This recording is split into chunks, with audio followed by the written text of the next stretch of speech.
The Republic Act 9157, which lapsed into law on August 11, 2001, established a state university in the province of Rizal to be known as the University of Rizal System. By integrating the Rizal State College and its extension campuses in Angono, Binangonan, Pililla, and Rodriguez, the Rizal Polytechnic College and its extension campus in Cainta, and Rizal Technological University Antipolo Annex, all in the province of Rizal. Now, URS has 10 campuses located in 9 municipalities and a city within Rizal. In 2019, URS received its ISO 9001-2015 certification from TU Biruenlan and is maintaining its SUC Level 3 status. This coming first semester of academic year 2020-2021, URS intends to adopt several learning modalities to deliver services to the clientele. For students who are digitally equipped and capable of accessing the internet, online or synchronous learning can be employed by faculty members. For students who have no internet access or devices to engage in online learning, a modular system of instruction or asynchronous learning will be utilized wherein learning packets will be provided to students. For those who have limited access to the internet, blended learning will be offered where learning packets will be available in hard copy for those who have slow internet connectivity, while e-copy of the materials may also be accessed through free online platforms.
For Area 1 Hospitality Management, we have 16 modules, which includes different courses like Fundamentals of Lodging Operations, Kitchen Essentials and Basic Food Preparations, Introductions to Meeting, Incentive, Conferences and Event Management, Research in Hospitality, Foreign Language, Risk Management and Applied Safety, Security and Sanitation, Philippine Culture and Tourism Geography, Legal Aspect in Tourism and Hospitality, Micro-Perspective of Tourism and Hospitality, Bread and Pastries, Front Office Operations, Transportation Management, Global Culture and Tourism Geography, sustainable tourism, Philippine tourism, geography and culture, micro-perspective of tourism and hospitality, and of course, we have 32 instructional materials. We are ready to serve the university.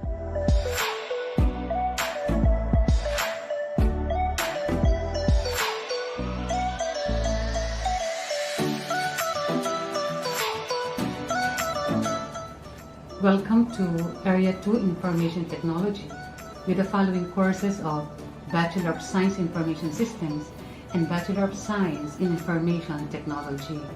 Information Technology do have 55 able and talented module writers, and we're able to develop 27 instructional modules.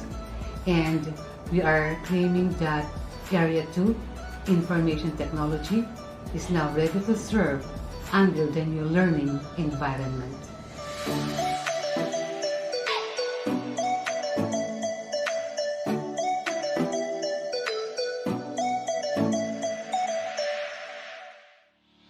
The College of Education, catering to teacher education programs across campuses, has 26 expert writers from different campuses of University of Rizal System. We were able to produce sets of modules for professional education subjects, and we can say that we are now ready to face the new learning environment.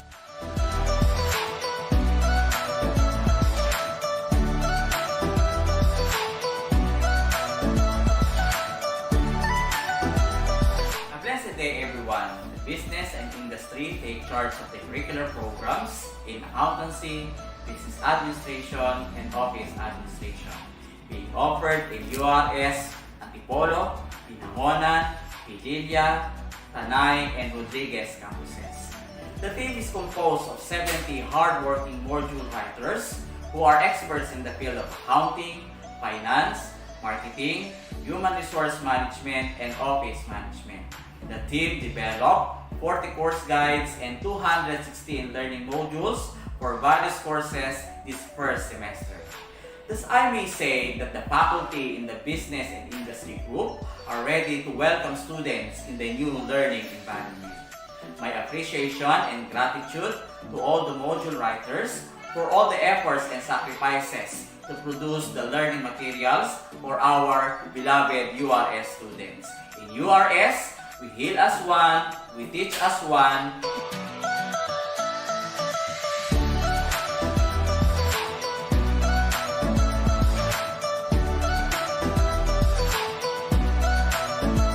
Good day.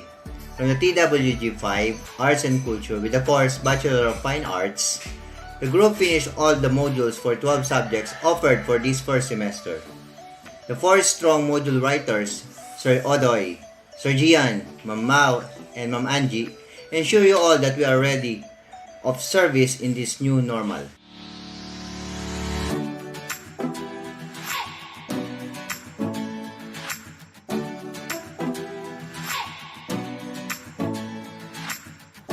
Good morning, everyone.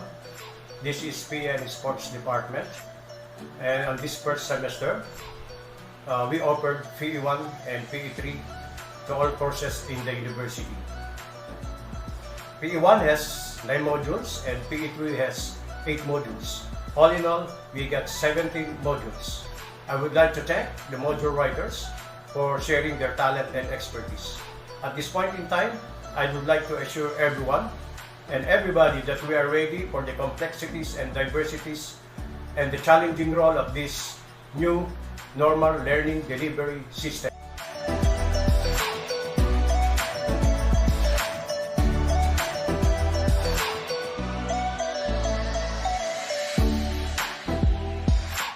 Area 7 is the English language discipline, composed of 3 big programs: the Bachelor of Arts in English Language Studies, Bachelor of Arts in Journalism, and the Bachelor in Secondary Education, Major in English. There are 44 strong and prolific writers coming up with 37 modules. With this dedicated English language writers, Area 7 is ready to serve our students.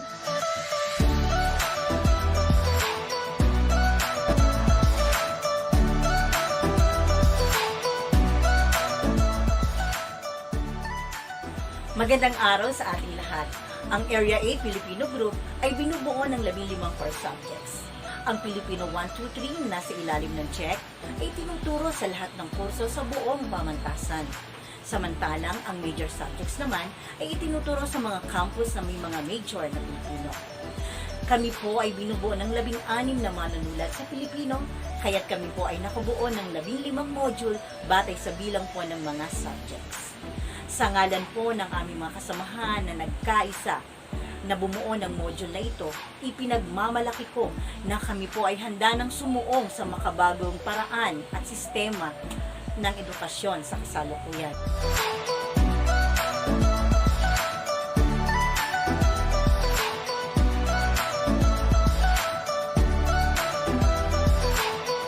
General Education under CMO 20 Series 2013 prescribed 36 units, the 8 core courses, 3 electives, along with mandated result. To include also NSTP 1 and 2, PE 1, 2, 3, 4, Literature 1 and 2, and Filipino 1, 2, and 3. Today, the DICT team already has 20 modules for review. 6 are still being developed. At this juncture, let me thank the members of Team General Education for their time, effort, and contribution. Through hard work, I am confident that the DICT module writers are comfortably ready for this school year, now new normal, set up.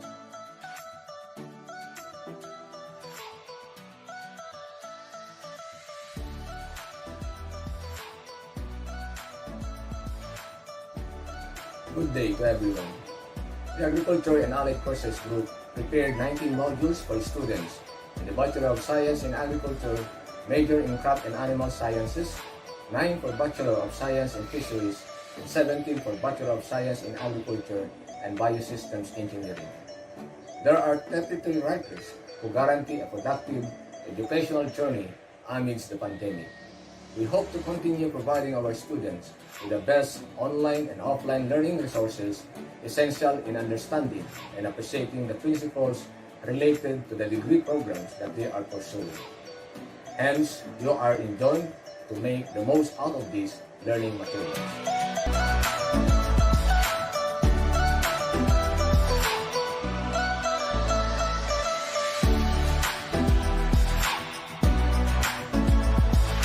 In response to this call, the University of Rizal system will implement the flexible learning education.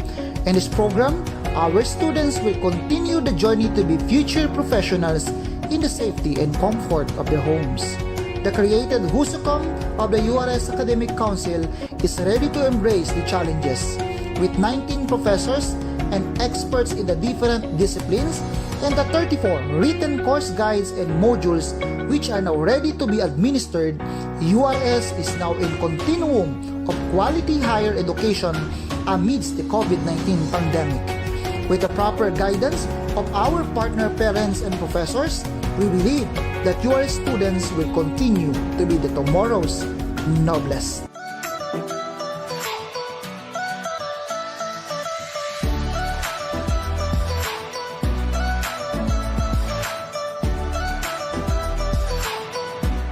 Hello everyone and mabuhay. We are the Science and Health related courses area. All the 47 faculty members try their best to come up with 60 modules to cater the needs of our students in biology, chemistry, physics, mathematics, and nursing programs. All these instructional materials are carefully prepared to cater the necessity of our students, whether in synchronous or asynchronous methods, so that no students will be left behind. We'll try our best to give our students the learning competencies they deserve to the best way we can amidst this time of pandemic. I hope you will enjoy this semester as we welcome the new normal.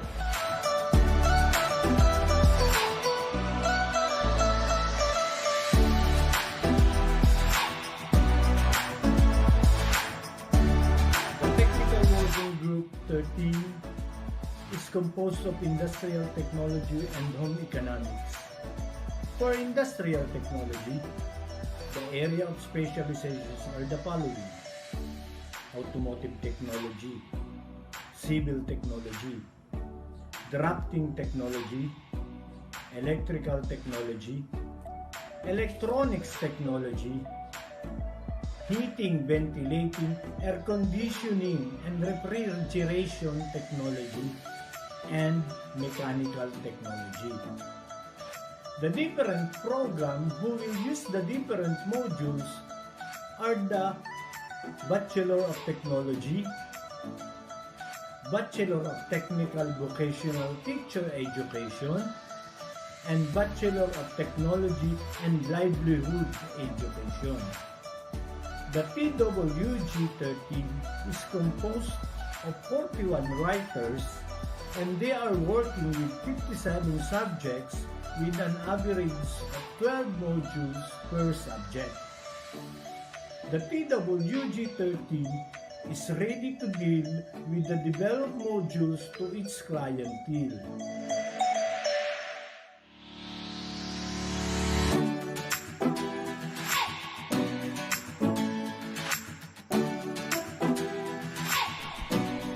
On behalf of TWG-14, we are glad to inform you that with the help of 64 writers contributors, we will able to untiringly produce 97 modules given a short period of time.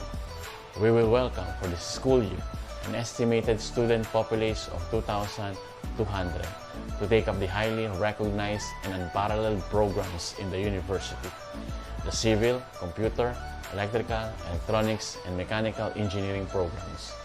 The engineering group is here ready and prepared to provide quality new normal services to the university stakeholders, providing quality engineering education using any learning modality is a commitment that we take oath to.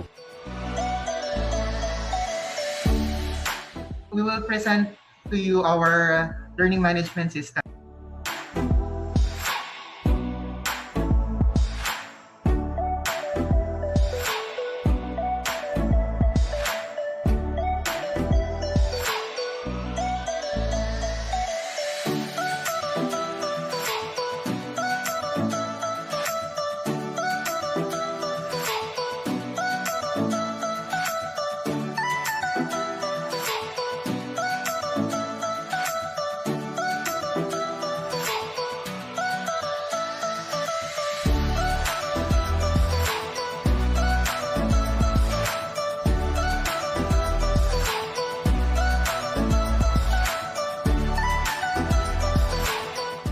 Good day everyone. With all the efforts of the University of Rizal system, we are now ready to face the challenges of higher education in the new normal. To make available to learners alternative modes of delivery in lieu of on-campus learning or the face-to-face modality. To offer the most viable form of flexible learning and teaching based on the faculty and students' capability, existing conditions, national government guidelines, and local government advisories. To deliver a flexible learning modality that is complemented by the OBE approach through various forms of delivery, pedagogy, and assessment mechanisms.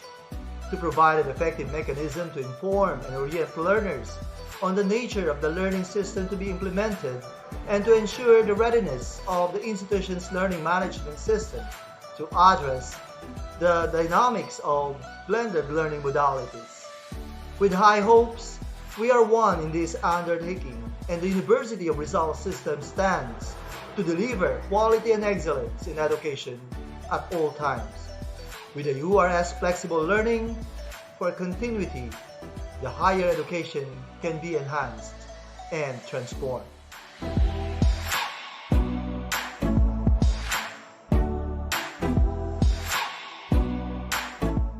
URS will always be responsive to the needs of the times and will continue to provide quality education amidst any circumstance.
Good afternoon po.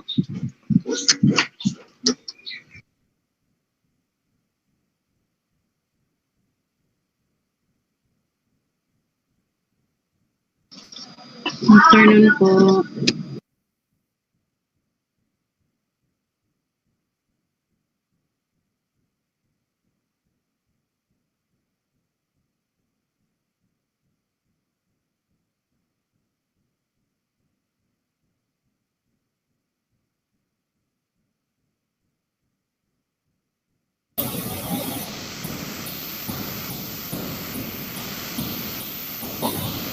Good afternoon to one and all.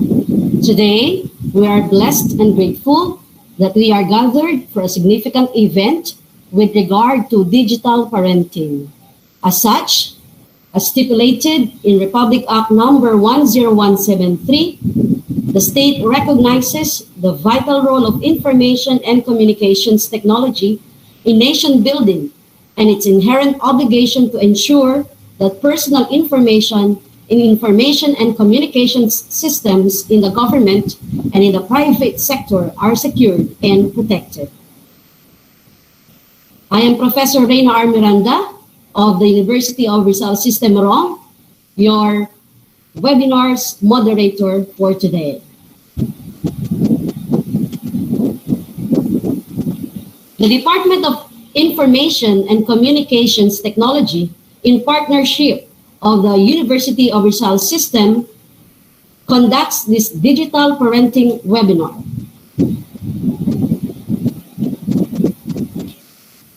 As part of the implementation of the fourth pillar of the National Cybersecurity Plan 2022, NCSP, which is the protection of each individual, this webinar aims to raise the level of awareness of the public on the importance of cybersecurity, help educate, empower, and protect the individuals in cyberspace. Please be guided and be reminded that this webinar is recorded for documentation purposes and will be posted on YouTube or Facebook. Turn off your microphone and camera. Do not share your screen or do any annotations. Observe proper decorum and etiquette. Use the chat box or Q&A form, https://bit.ly/dn-qa-cyberdigipar.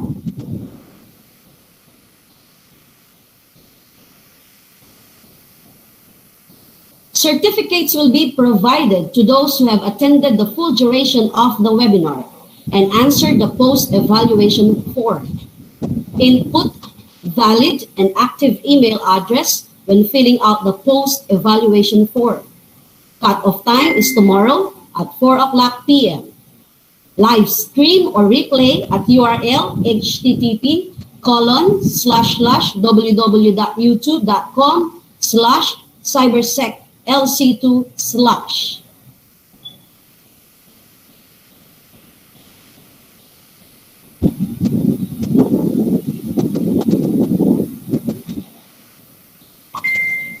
Now, we acknowledge the participants of today's webinar. Make sure you have filled out the attendance form at https://bit.ly/du-att-digipar.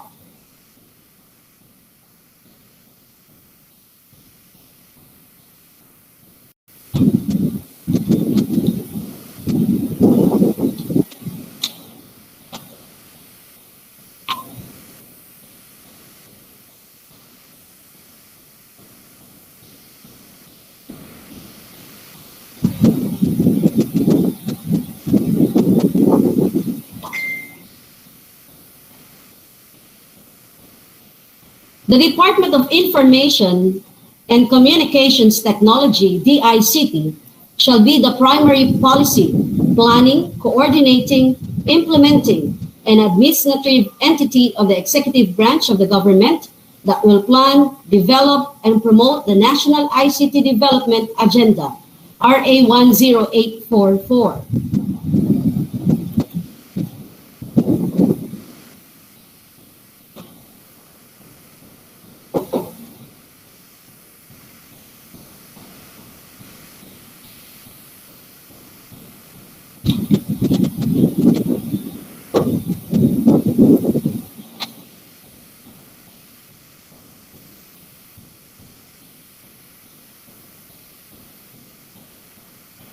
The DICT's programs and projects are as follows.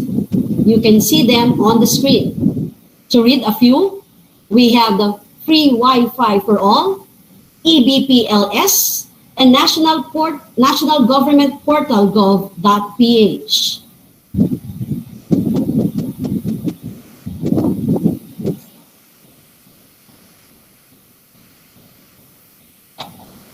The University of Rizal System mission, the University of Rizal System is committed to nurture and produce upright and competent graduates and empowered community through relevant and sustainable higher professional and technical instruction, research, extension, and production services.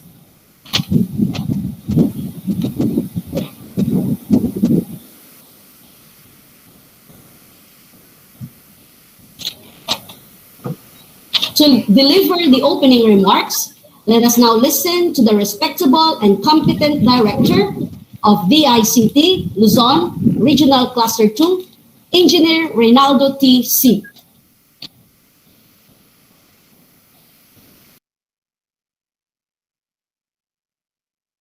Good afternoon, everyone. It's nice seeing na marami pala interested to join today's digital parenting seminar. I presume na lahat tayo dito ay parents, pero it doesn't stop yung mga single naman dyan to join us. Anyway, the pandemic brought the worst and the best part in our lives. It obviously naman na yung worst is the effect of COVID to our health. But the best part ng pandemic, especially sa mother, is naging close yung family. Dahil lahat nasa bahay. Nauso na ngayon yung work from home sa mga working parents, kaya almost 24 hours magkakasama ang family.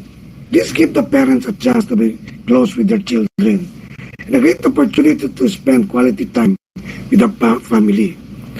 Another advantages that the pandemic also brought us is na-highlight the importance ng ICT, especially sa education. Dati hindi na pinag-uusapan yung mga online meeting like what we're doing now. Even work from home, wala naman dating work from home. Pag wala ka sa office, kahit ano ginagawa mo yung work mo sa bahay mo, absent ka pa rin, di ba? But now, totally nakaparadigm shift tayo. Puro online na pinag-uusapan na kahit ang DepEd at CHED and even the private sector ay nagbago ng learning online classes na. Almost biglang pinagbawal ng face-to-face sa classroom. And instead, online learning na lahat. Diba? However, this online learning worries a lot of parents. Mostly ang tanong, paano ko maayos ang anak ko? Safe ba ang internet? Paano ko mamapantayan ang anak kong laging naka-online? Bako ano ang website ang kanyang pinupuntahan? At iba't ibang papangkatanungan para lamang ma-assure ang safety ng mga anak sa paggamit ng internet. This is the purpose of our today's advocacy or seminar, which is about digital parenting. We will try to find out how parents can interact as well as guide their children into their new digital landscape. As we all know naman, mostly mas magagaling pa nga mga anak natin sa pag-internet. But there are ways to still monitor and assist our children to be safe and secure. This is our topic, how to be a digital parents to our kids. We have no choice but to embrace the new norms. We have to be the new digital parents to our kids. Sabi nga, think before you click. Good afternoon po.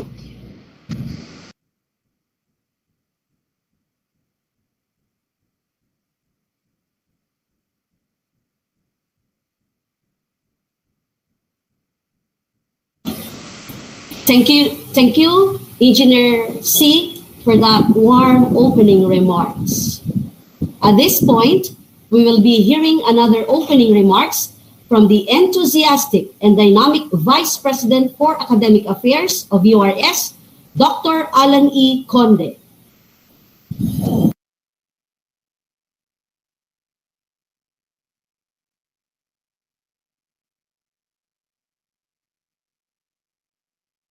To our City President, Dr. Nancy T. Wall, to the Director of the Department of Information and Communications Technology, Luzon Regional Cluster 2, none other than Engineer Reynaldo TC, And of course, to Mr.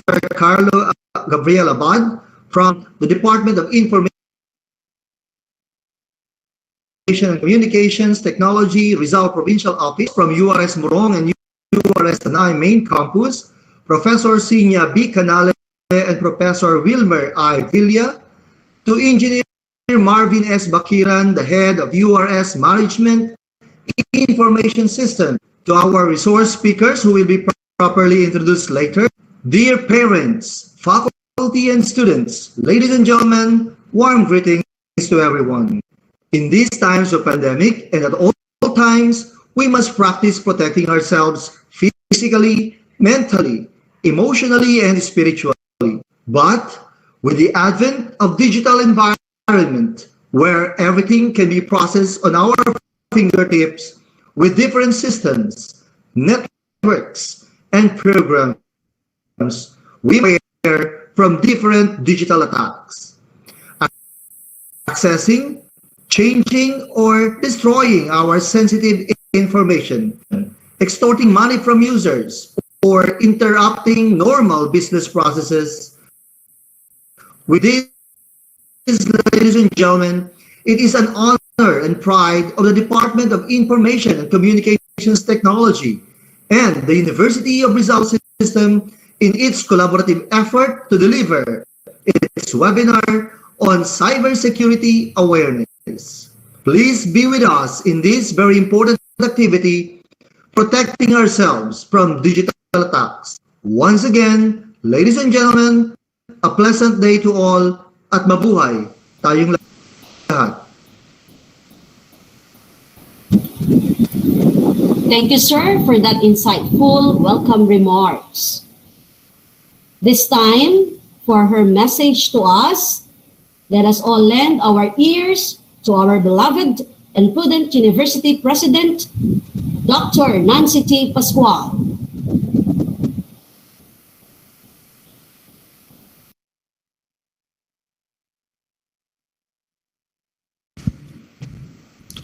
To our resource speaker, Ms. Jenaline Macalinao, who will be properly introduced later.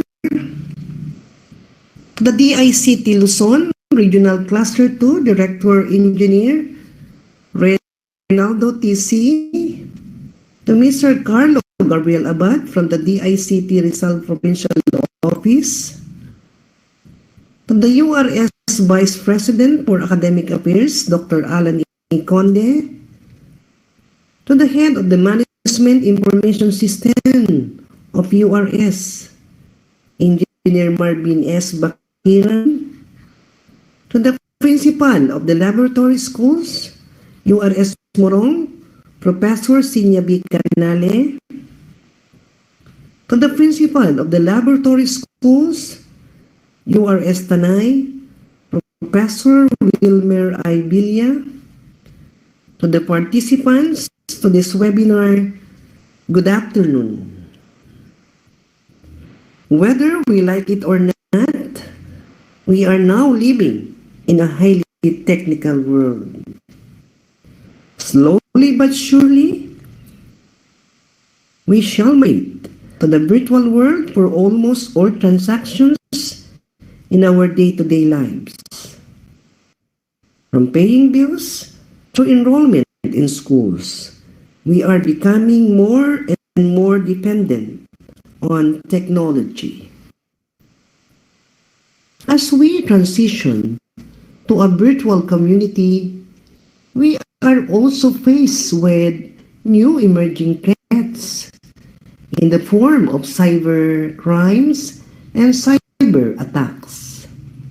It is therefore imperative that we act and respond accordingly to such threats. We must prepare ourselves so we can safeguard our privacy and data integrity. Chief among our concerns is the protection of our children. As the internet became more and more accessible to all ages, we must be wary on the dangers the cyberspace can present. This webinar on digital parenting is indeed very timely, especially during this time of pandemic. COVID-19 forced us to drastically employ online platforms in lieu of face-to-face interactions. Children are required to have more online time for their academic concerns. Thus, we must ensure that they are free from any malicious and potentially dangerous contents. To the organizers of this webinar, the Department of Information and Communications Technology, thank you for spearheading such an important awareness drive. This will truly be of great use to all of us. To our resource speaker, thank you in advance for allotting time from your busy schedule to share with our participants the necessary information on the subject matter. To the participants, I hope that you take this opportunity to gain more perspectives on digital parenting to better protect yourselves and your institution in the future. Once again, good afternoon everyone, and God bless us all. Thank you, Ma'am, for that discerning message.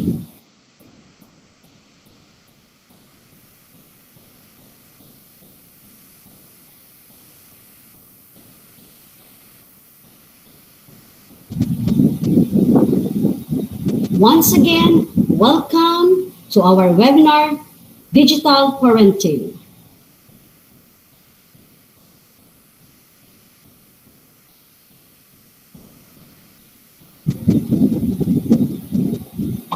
Our resource speaker is the policy lead of the Cybersecurity Bureau of the Department of Information and Communications Technology. A cybersecurity policymaker, she is mostly involved in the protection of critical infrastructures. Among her published works are Bridging the Talent Gap in Cybersecurity, published in January of this year, and Towards a Resilient Regional Cybersecurity Perspectives and Challenges in Southeast Asia, published in 2019. She was also lead contributor to the Philippines National Cybersecurity Plan 2022. She holds a Bachelor of Science degree in Computer Science, pursued further studies, and took up the Cyber Investigative Program of the U.S. Federal Bureau of Investigation. She is also an alumna of the George C. Marshall European Center for Security Studies in Germany. Dear participants, let us all give her a warm round of applause for Miss Jenna Macalinao.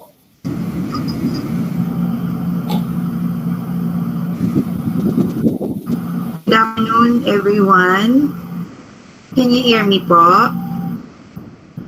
Yes po. Yes po.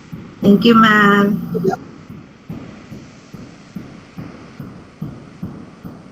Yes, muli po magandang hapon sa lahat, and we'd like to thank po LC2, DICT LC2 and University of Rizal System for conducting this very important webinar, and we'd like to thank you po for inviting the DICT Cybersecurity Bureau.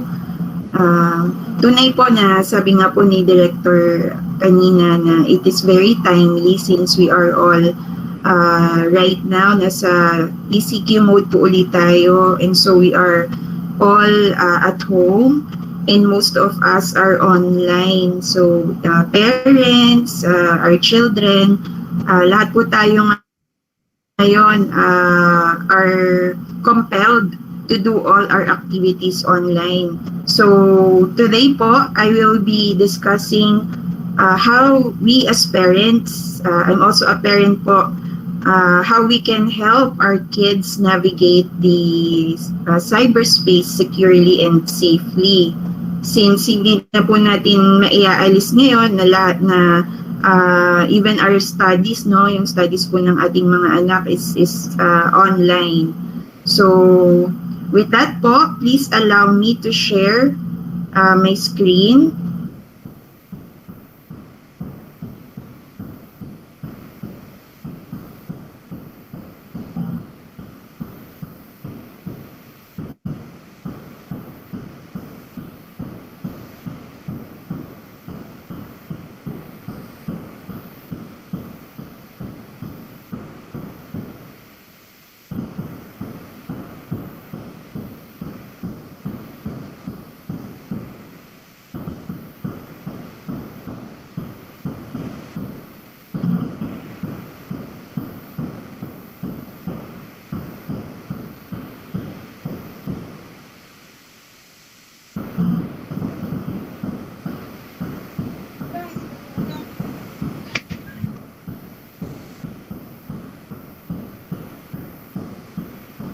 Okay, are you able to see po the presentation?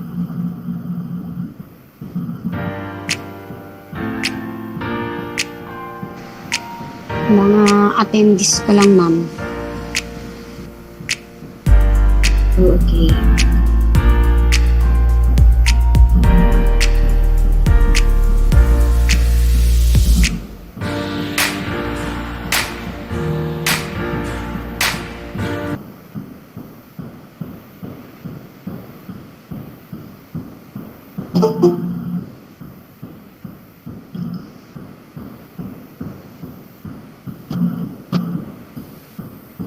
Okay, my apologies po, no, but I think my security settings is not allowing of sharing of my screen.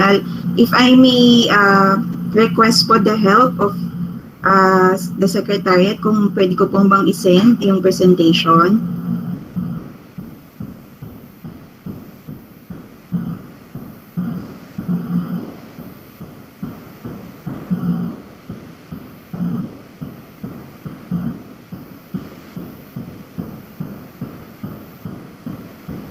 Okay po, I will just send.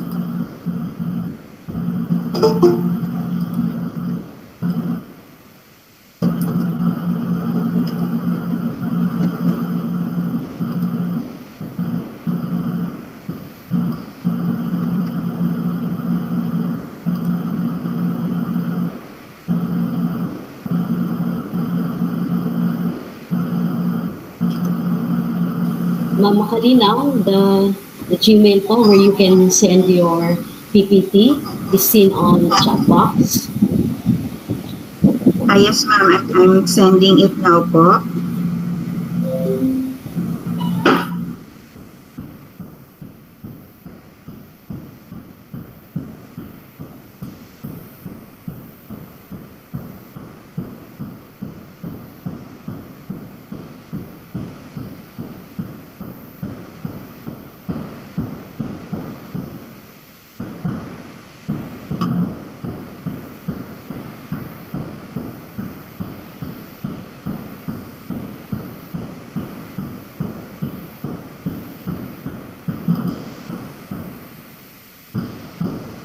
Yeah, sending na po dun sa email, indicated po sa chat box.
Yes, apologies po, no.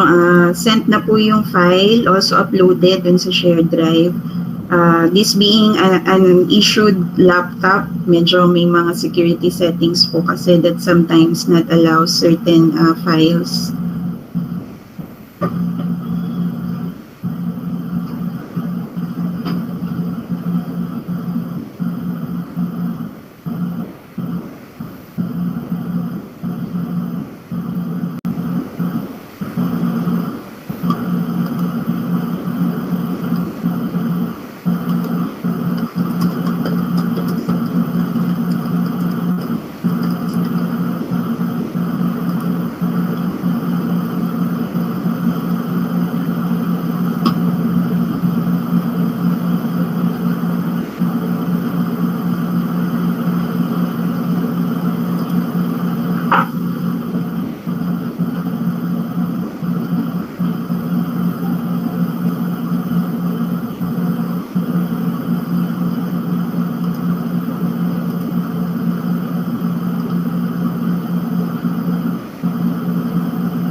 Okay, thank you very much po for sharing the file. So please allow me to start. Again, I will be talking about digital parenting, and the first part of my presentation will discuss statistics on our usage of the internet as well as social media, and then this will be followed by the cause of why some of our kids are, not just our kids but us, are being addicted sometimes to up to unhealthy habits na, no? And then this will be followed by ano yung cost ng ating habits online, and lastly suggestions to help kids navigate the cyberspace securely, and also in consideration of responsible digital citizenship. So allow me po to present some statistics first. Next slide, please.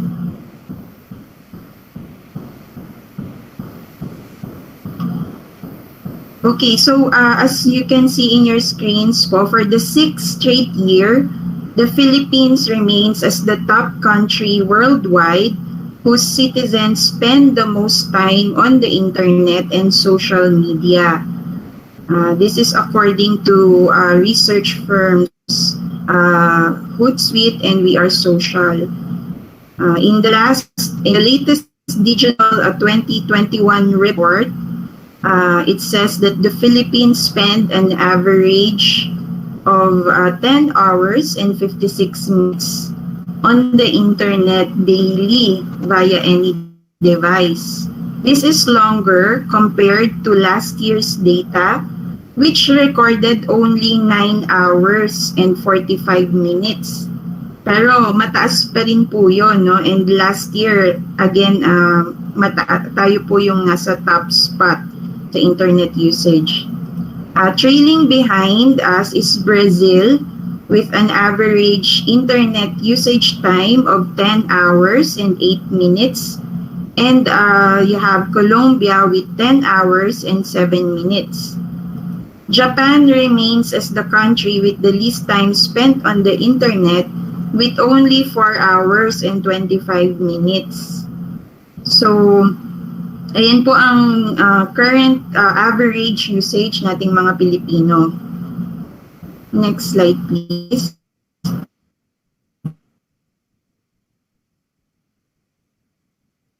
The daily time we spend. Based on the same report po, Filipinos also spend the most time on social media. averaging 4 hours and 15 minutes. Ang average po worldwide is only 2 hours and 25. The Philippines is followed by Colombia in time spent on social media, averaging 3 hours and 45 minutes, and Brazil with 3 hours and 42 minutes average social media time. Again po, for the 3 years straight, Japan falls behind in the list with an average of only 51 minutes spent on social media. A separate report released by online marketplace onbuy.com last year revealed that the Filipinos spend an average of 102,054 hours or 4,252 days during their lifetime on social media platform.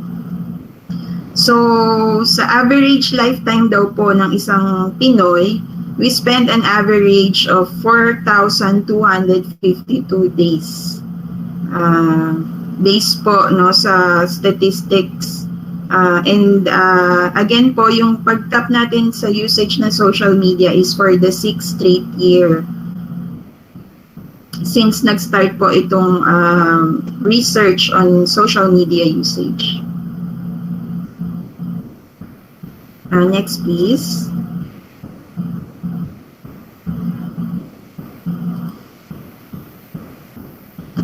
Okay, so given all these statistics po, what are the digital dangers or the harms that we all face online? So there are actually 3 forms of risk. First is content risks, which ang sample po nito is pornography. Risk po ito, lalo na po sa ating mga anak, no? When a child is exposed to unwelcome and inappropriate content, ang tawag po natin doon ay content risk. The second is contact risks, where a child participates in risky communication, such as with an adult seeking inappropriate contact. No, dito po pumapasok yung mga online predators. And then lastly is conduct risks, where a child behaves in a way that contributes to risky content or contact. So dito naman po pumapasok yung cyberbullying. Okay, so these are the digital dangers that are not only our kids but even us. Next, please. Okay, so now we will try to understand yung cause ng ating usage of social media or yung excessive usage natin ng social media. And before I start po, we'd like to emphasize first that the DICT as the executive branch that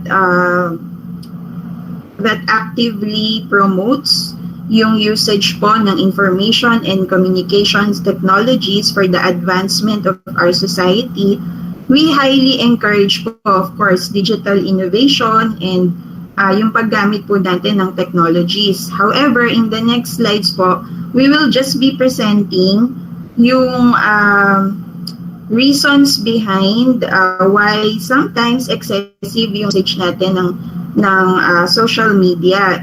And ang purpose po nito is for us to be able to understand our children. Kasi the first step po to helping our kids, our students, is understanding bakit nangyayari yung sometimes excessive use. And only in understanding can we really help them.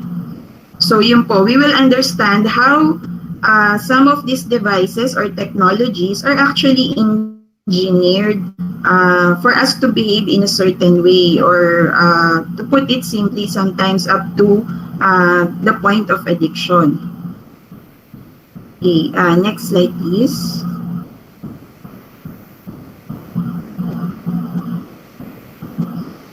Okay, so I'm not sure po if you were able to see yung sa Netflix, yung Social Dilemma. na documentary. And this documentary drama, hybrid po siya actually, na documentary at the same time drama siya. It tried to explore the dangerous human impact of social networking, which with tech experts sounding the alarm on their own creations. So we encourage po yung pag-watch nito so that we are able to understand our children why sometimes nagiging addicted po sila. Again, in order for us to help them well. Okay, so I believe lang naman po to, around 1 hour or so, no? So maganda po siyang panoorin. And learning tool din po for us to understand yung technology ng social networking. Ayan. Next slide please.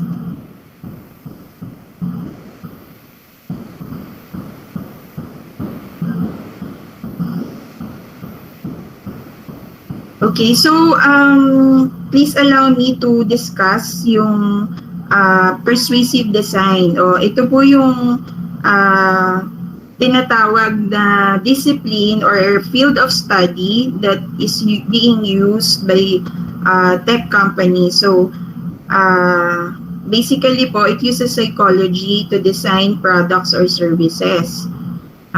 Some tech companies use persuasive design. Psychologists may sometimes comment, and sometimes they will say na hindi siya ethical.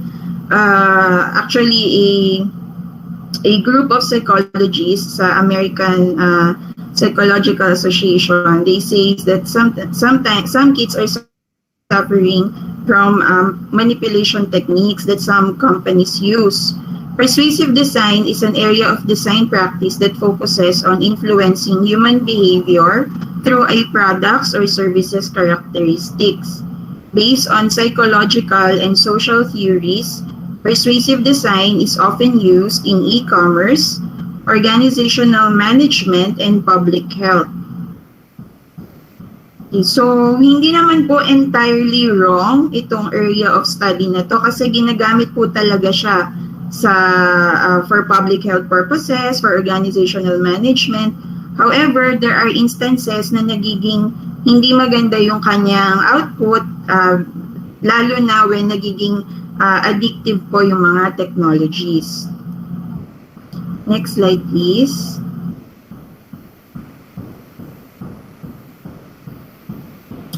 So, to put it simply po, behind the screens of the games we play and digital communities we interact with are actually psychologists and other behavioral science experts who are hired to create products that we will want to use more and more. So, when we think about technology platforms, when we think about the Silicon Valley and all, ang iniisip po kagad natin mga technologists, itong mga geeks, mga nerds studying or creating these softwares and technologies. But actually, that's not really the case. Meron din pong mga mental health experts na employed by technology companies in order to apply nga po itong persuasive design.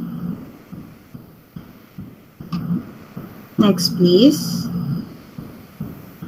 This technique, again known as persuasive design, is built into thousands of games and apps.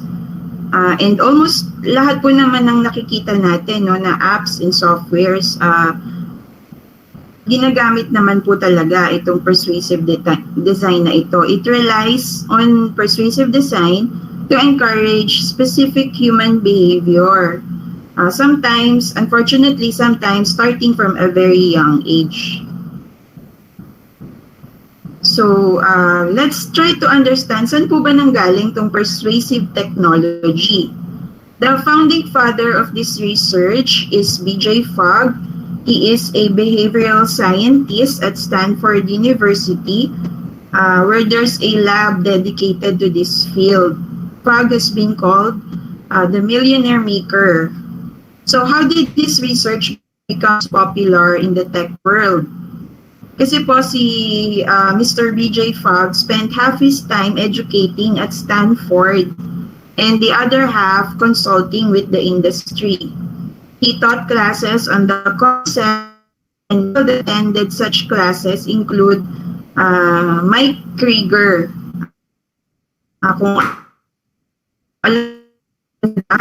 co-founder po siya ng Instagram. So, si Mr. BJ Fogg po is considered a guru in Silicon Valley when it comes to persuasive design. Next, please. So, what is the Fogg behavior model? May formula po yung persuasive design. It's actually quite simple, although studied at length, medyo sophisticated po yung formula. The formula is that in order to have behavioral change, you need motivation, ability, and triggers, or MAT. In the case of social media, for example, the motivation is people's cravings for social connection. It can also be the fear of social rejection. So we go to social media kasi by human nature po natin yung craving for social connection and also yung fear natin of social rejection. So yun po yung ginagamit niya as motivator. And then for video games naman, it's the desire to gain skills and accomplishments. So kung mapapansin po natin sa games, diba, mabilis pong mag-level up. So every level up, it somehow makes us feel a certain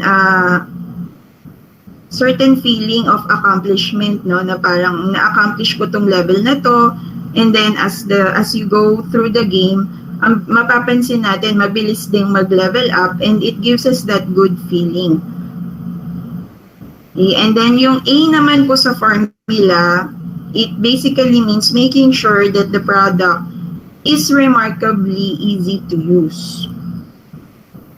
Ayan, so kung mapapansin po natin, di ba, recently, when we try to sign up sa isang app, no, before, di po ba, we always have to fill in a lot of information.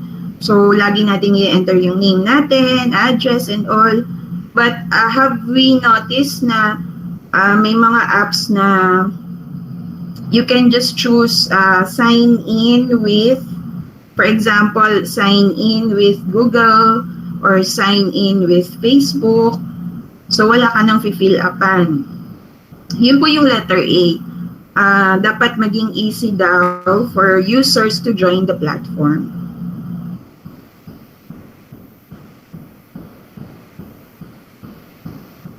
Okay, and then finally, you add triggers which keeps people coming back. So, so previous slide po, please.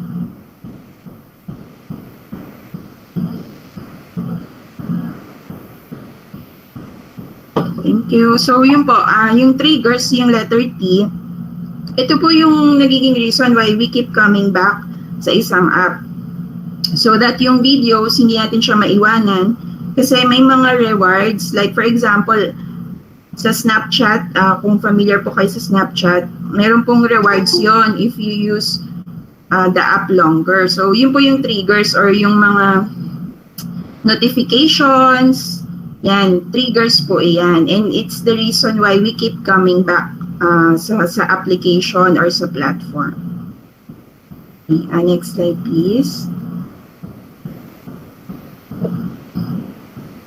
So let's try to look at some of the statements po, no, given by some of our technology giants, no, like for example, si Chris Anderson po, which is the former editor of Wired Magazine. Kung familiar po tayo sa Wired Magazine, he is also the founder of DICT-URS. So ito po yung sinabi niya. We thought we could control it, and this is beyond our power to control. So sabi niya po, this is going straight to the pleasure centers of the brain and is beyond our capacity as regular parents to understand. Si Chris Anderson po, he has 5 children and 12 tech rules. Kasama po sa mga tech rules niya is no phones until summer before high school, no screens in bedrooms, network level content blocking. Isa din po sa rules niya yung no social media until age 13. No iPads, no? As in, totally po, walang iPads yung kanyang mga anak. And screen time schedules enforced by Google Wi-Fi that he controls from his phone. When his child misbehaves, the child goes offline for 24 hours. So, yun po si Mr. Chris Anderson. Next slide, please.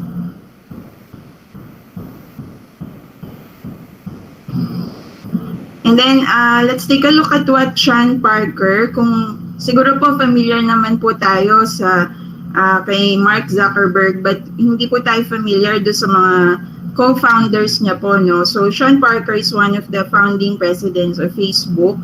And ito po yung statement niya in an interview. So, ito po, the thought process that went into building these applications was all about how do we consume as much of your time and conscious attention as possible. Si Sean Parker po is now the founder and chair of the Parker Institute for Cancer Immunotherapy. Parker mentioned that he has become something of a conscientious objector on social media. By the time he left the stage, during this interview po, he jokingly said that baka daw po i-block na siya sa accounts niya on social media. But, yun po, no, ito po yung statement niya na basically he was saying na it was really designed to be time-consuming para sa mga users ng platform. Next, please. Okay, so if you're familiar po with Mr. Tim Cook, who is the CEO of Apple, he would actually not let his nephew join any social network. Next, please. So, lahat naman po tayo familiar kay Mr. Bill Gates.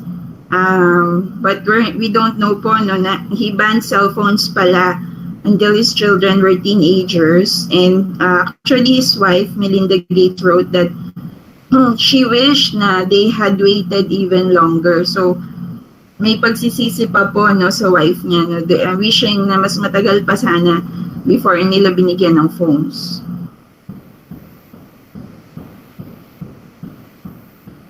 And then, of course, we all know Steve Jobs. Ito po, this is a shocking statement during one of his interviews na yung maliliit pa po yung mga anak niya, hindi niya binigyan ng iPads. So, dito makikita po natin na these tech giants, they understand yung persuasive design. And right now po, yung mga play schools, yung po yung trending ngayon sa affluent neighborhoods sa US. But right now kasi medyo tinatry nilang i-balance ngayon yung online online education sa offline. So pinag-aaralan po nila ngayon how to balance that.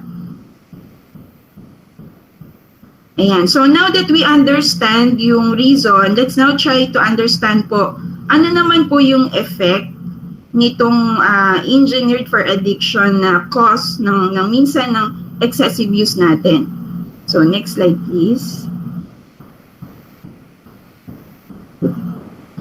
So ayan po, familiar po tayo sa ganitong phase, no, when we take away the gadget from a kid. Hopefully po, dito sa mga magulang na present ngayon, we don't experience this, but ako po personally, na-witness ko po yung ganyan, no? Yung pag kinuha mo yung gadget, I see sometimes no, sa restaurants, no, magwawala yung bata. So this is one of the cause no, nung persuasive design na nagwawala or nagtatantrums yung ating mga anak. Ayan, next please.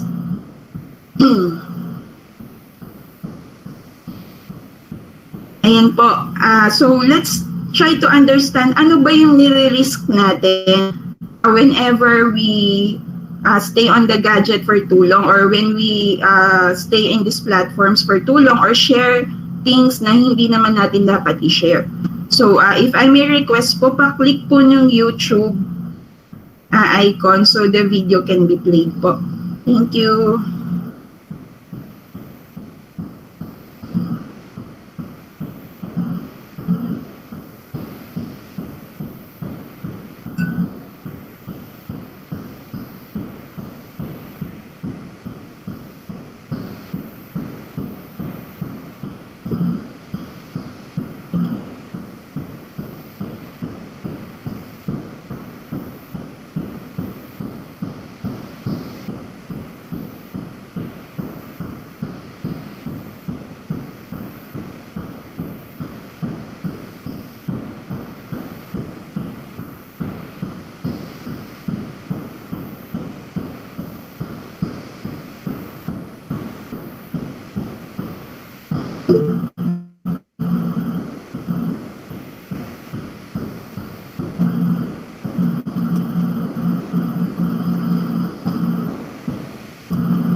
Okay po, so hindi po yata ma-play yung video, but basically po yung video presents yung mga pitfalls when sharing too much information online. So for example, yung pag-share po natin when posting in social media, sometimes ang dami po nating pinopost na information that can be used against us, no? For example, may mga instances na pinopost yung let's say yung ID information, which in turn minsan there are cases po na nagamit ito to impersonate people. So yun po yung nais nating i-discourage, na when we share in social media, lalo na po sa mga anak natin, let us educate them not to post anything na personal, videos or pictures or yung kanila pong whereabouts. Ito po kasi yung mga bagay na maaari pong makapagpahamak sa atin and sa mga anak po natin, no? So these are the things na we need to constantly educate our children. We have to have that talk with them on what they can post online. Ayan po. So if we can share po yung presentation ulit.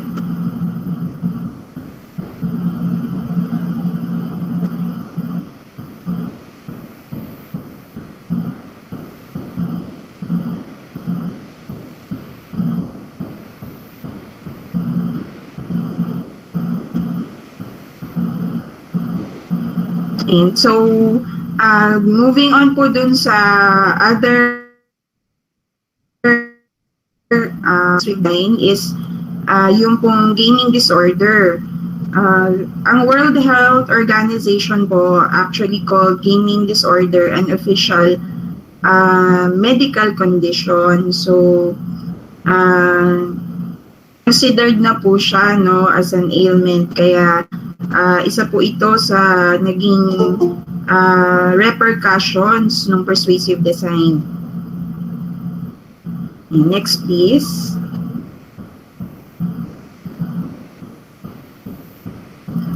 Okay, let's try to look naman po dun sa medical side, yung effect po sa brain po natin. Hindi lang naman po ito sa mga bata, even with us.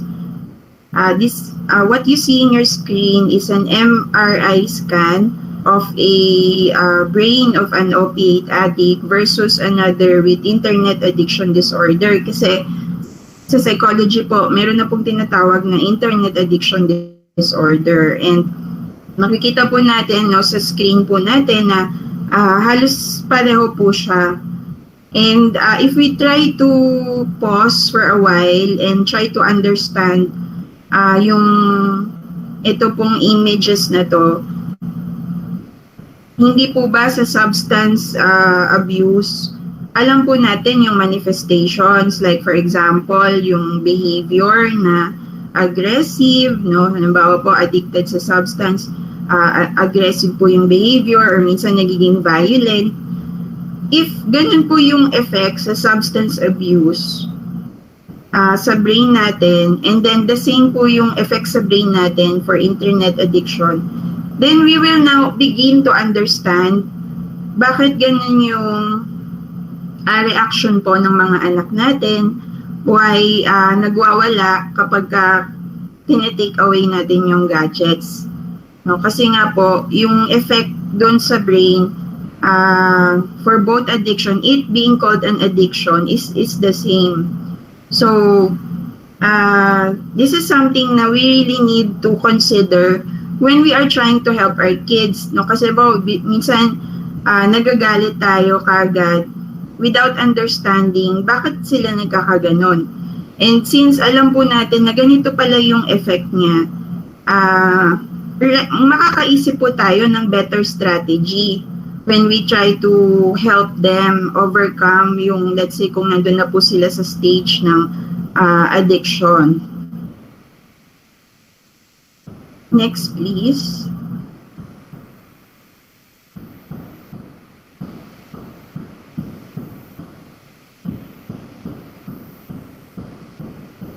Ayan po. So, why is persuasive design more dangerous for children than adults? Syempre po, kahit tayo naman pong mga adults struggle with addiction, but sa atin po kasi, when we are too engaged sa technologies, sometimes ang effect lang naman po nito, well, hindi ko po nilalang, but ang effect would be sometimes loss of productivity, di po ba? Or hindi natin nasusunod yung schedule natin. Kasi sasabihin natin na, okay, 15 minutes lang ako dito sa, let's say, sa Instagram or sa Facebook. And then napansin natin 1 hour, 2 hours na lumipas, naubos na yung oras natin, pero sa kids kasi po natin, hindi lang productivity yung nawawala sa kanila. We adults, we get affected by not working properly and are getting more distracted. But kids, sa kanila po, they are being robbed. The type of isolation that persuasive design creates pulls kids away from real-life engagements like family, focusing on school, making friends. So ito po yung mga effects sa kanila. Hindi lang sila basta nagiging less productive, but yung developmental needs nila are also affected. Like yung needs nila to socialize, to interact with their parents, with their siblings, with their friends, nawawala po iyon. So, that's why more dangerous po sa mga bata yung persuasive design kaysa po sa atin. And kung titignan po natin, no, yung slide po kanina on yung MRI scan, if ganun po yung effects sa brain, kung tayong mga adults po, nahihirapan na i-overcome yung certain addictions, no, what more pa sa isang bata na hindi pa fully developed yung kanila pong brain, di po ba? So, we need to understand these things para hindi po ang approach po natin kaagad ay magagalit po tayo, which pag nag-start na po kasi tayong magalit, hindi na rin po constructive yung magiging paraan natin ng pagtulong. Ayan, next slide please. So let's now try to understand naman ano yung pwede po natin gawin. Given all these statistics, all these causes, and all the cost, ano po ngayon yung pwede natin gawin to help our kids na hindi po mag-fall dito po sa mga negative effects versus the positive effects of technology. Next, please.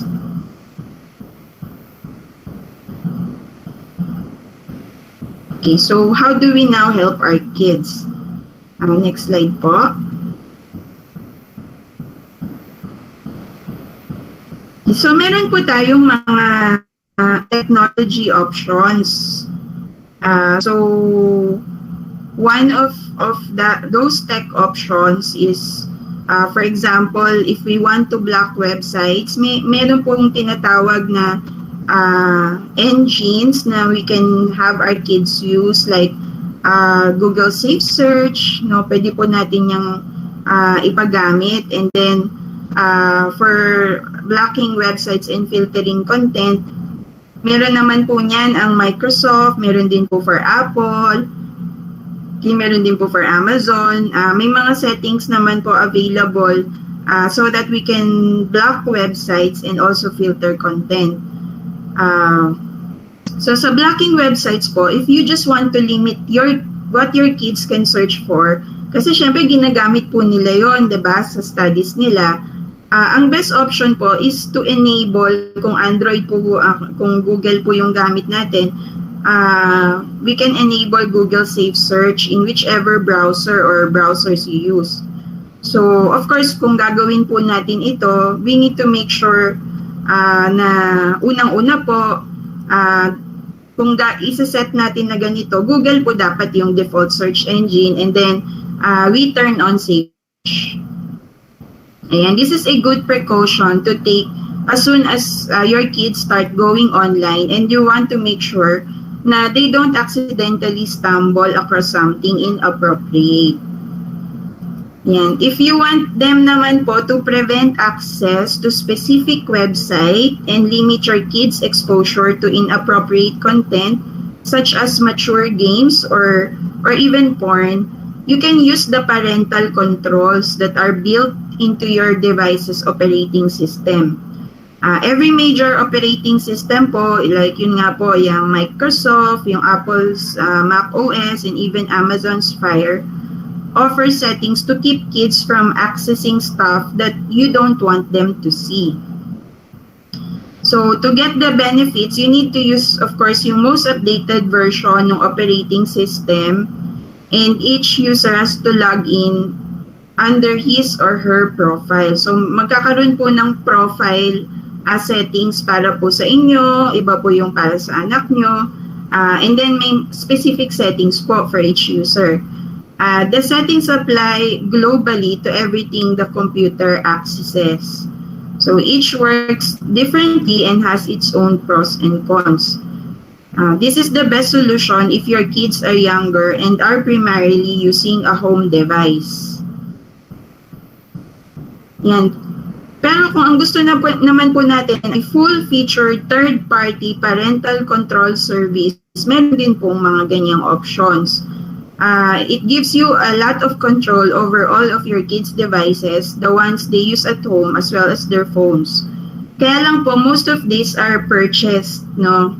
And sometimes even pricey. Especially if you have several kids to monitor. But the cost includes constant device monitoring, and it offers visibility into how kids are using their devices. Ayan. So these are some of the tech options that we have, and sa next slide po, we will see yung link for parental controls. So ito po for Apple users, we can go to this link para makapag-set po tayo ng parental control iPhone, iPad, and iPad Touch po ng ating mga anak. For Android users naman po, meron din po dyan sa support.google.com, Google Play/answer, and then yan po yung link, and then step by step po yan, yung steps on how to have parental controls dun sa devices po ng ating mga anak.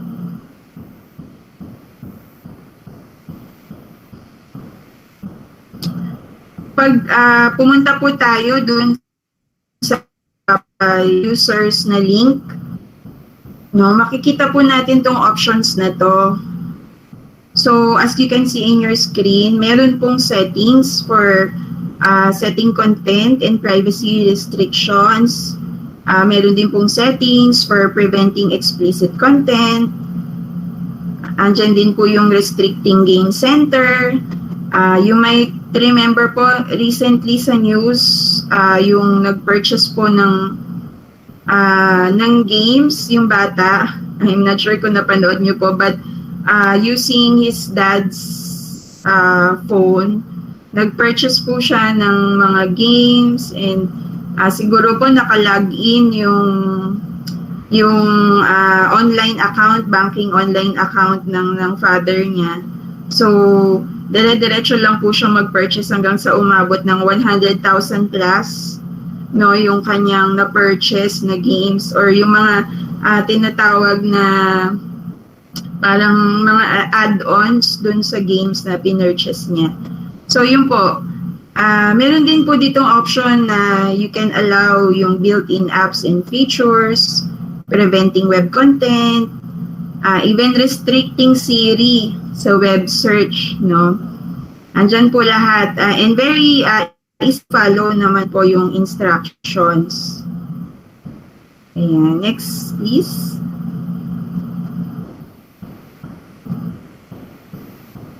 Ayan. For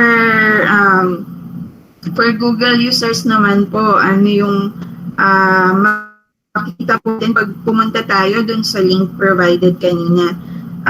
Makikita nyo po doon itong settings na ito sa menu, under menu may settings, and then parental controls.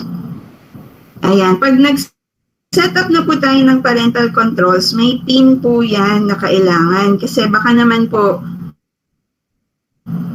isip tayo ng parental control sa device ng anak natin, tapos babaguhin lang din niya. Wala din pong silbi yung settings. Kaya po may PIN yan na tayo lang ang hopefully wag po nating ibigay. Of course, tayo lang po dapat nakakaalam ng PIN para hindi po ma-change back ng ating mga anak yung settings. Kasi po, every time you change the settings, tatanungin ka ng PIN na kinreate natin. So, ito po yung makikita natin dun sa link, step by step po yan, and madali lang po siyang i-follow. Lahat po tayo, madali nating masusundan yung steps in setting up parental controls po sa devices ng ating mga anak. Ayan, so these are all the tech options, and of course, as the ICT, we would want to provide yung mga tech options para matulungan po tayo as in digital parenting. But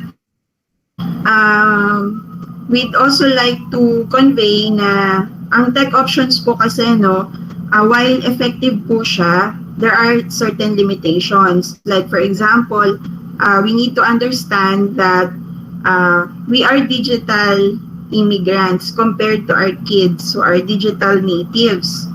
And what do we mean by that? As digital natives po, sila yung pinanganak na sa era na to na pag nung pinanganak sila, they're already living in a world na online ang lahat ng bagay. So, they are learning to live life offline. Kasi digital native po sila. Tayo naman po, we are digital immigrants. We are learning yung online world naman. So, given that, kahit naman po sa mga bansa, di po ba, yung native, of course, mas expert yan. Mas expert yan doon sa community nila. In the same manner po, ang mga anak natin, kahit ano pong sabihin natin, no, they are experts kasi ito na yung kinamulatan nila. Kaya kung mapapansin po natin, sabi nga po kanina ni Director, minsan mas alam pa nila, which is true, no? Mas alam pa po nila yung navigation, minsan ng devices. Siguro po you can relate na minsan magpapatulong pa tayo sa anak natin, no? How to go to this site or how to set yung let's say yung sounds. So ganun po kasi nga po sila po yung mga native sa mundong ito. And given that, kahit minsan maglagay po tayo ng tech controls, since sila po yung native, there are instances po na they can still find ways to circumvent yung mga in-install po natin na controls. Because again, mas expert po sila, no? And that's why up to a certain extent lang po yung tech controls. And we'd like to stress na mas importante pa rin po, more than the tech controls, is yung other measures na pwede natin gawin to help our kids, which yun nga po, ang next set po natin ng discussion this afternoon. So una-una po, we'd like to be able to set boundaries. So what do we mean by that? Next slide po. Okay, so before we discuss this, please take note po na this was released by the World Health Organization prior po sa pandemic.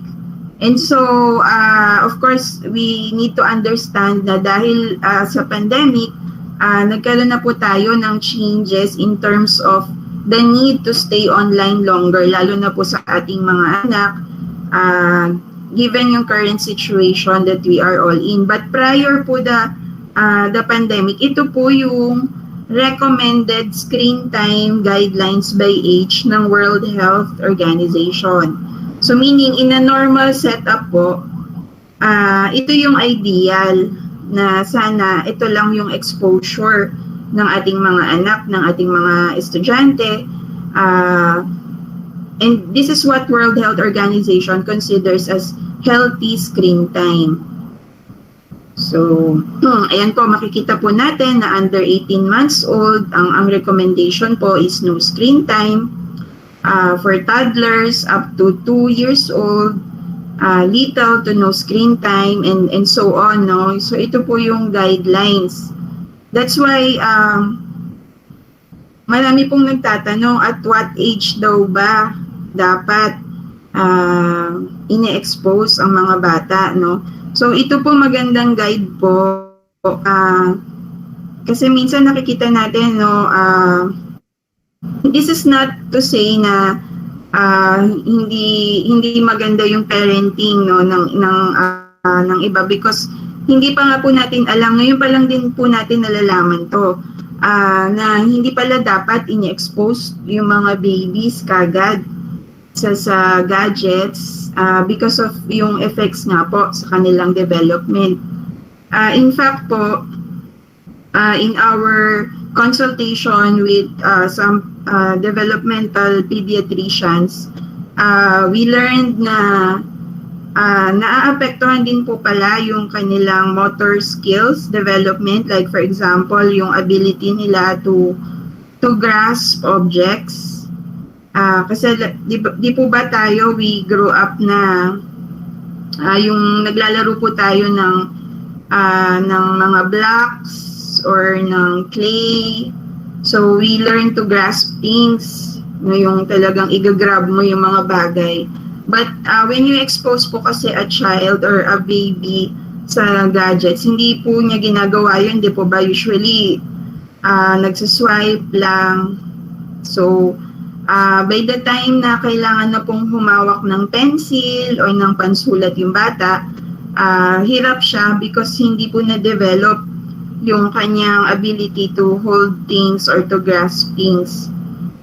Yun. So, isa lang po ito sa effects, no? May mga inexplain pa po na iba naman yung sa eyes, sa paglalakad, no? So, lahat po meron po pala siyang effect.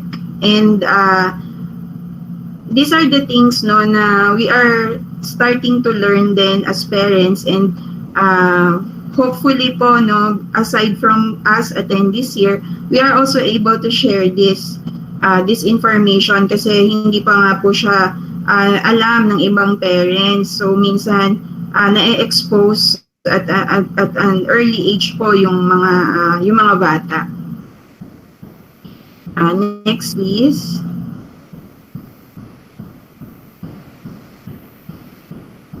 Next slide po. Okay, so ano pa po yung ibang tips? We need to keep our family computer in an open area. So we need to place our computer in a high traffic area.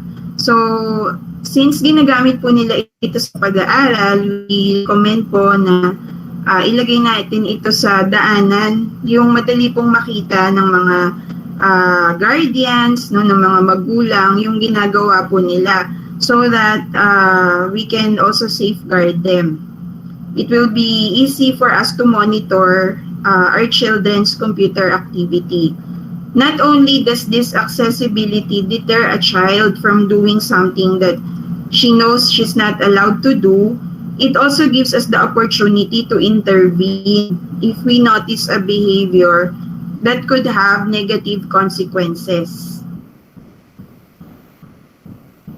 Next po. Okay, another tip po is to respect our family by having no gadgets during mealtime. This is very important because siguro kahit tayo po guilty dito, no, yung mga magulang, no, na minsan sa dinner table or when we're having lunch, breakfast, minsan hanggang sa meal times, nadadala po natin yung ating mga gadget. If that's the case, then we are serving as good examples then to our kids. So, one thing na pwede po nating baunin after this webinar is to have this rule na of having no gadgets during mealtime and using it as a venue for real conversations. Actually, may mga nakita po ako, prior the pandemic, may mga napansin po akong restaurants, no? A couple of restaurants na may mga signs sila na we have no Wi-Fi, talk to each other. So, may mga ganun po, no? And I think it's a good reminder po for us to utilize yung meal times as conversational times, no, with our kids. And to keep in mind na isa po ito sa mga relationship building venues, no? And kung mapapansin po natin sa picture, talagang makikita natin no communication at all, no? Connected but disconnected. So yun, hopefully po baunin po natin itong isang tip na to.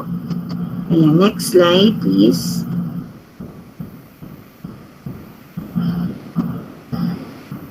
Okay, so ito po another tip for us parents, lalo na po sa atin, no, mga nanay, medyo hirap po tayo dito eh. Let us work on our listening skills. For example po kasi, no, when we try to impose rules, minsan we do not try to understand first. Kaya nga po yung start ng presentation natin ngayon is trying muna to understand what goes on, no, sa mind ng ating mga anak. And then we try to listen, ano yung reasons nila. For example, we ask them really, or upuan po natin during during their online class. No, let's ask, gaano katagal ba yung time really that they need to finish, let's say, yung schoolwork nila, no, and then let them explain, and let's really try to listen before we impose rules or before we speak. Ang hirap po kasi na sana na sa nanay patulad ko, it's hard for us to listen first.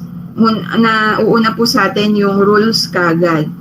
So, which it does not help because again, kahit po may 100 parental controls po tayo dyan, since natives po sila, they can circumvent it, no? And not unless we build that relationship with them by learning to listen.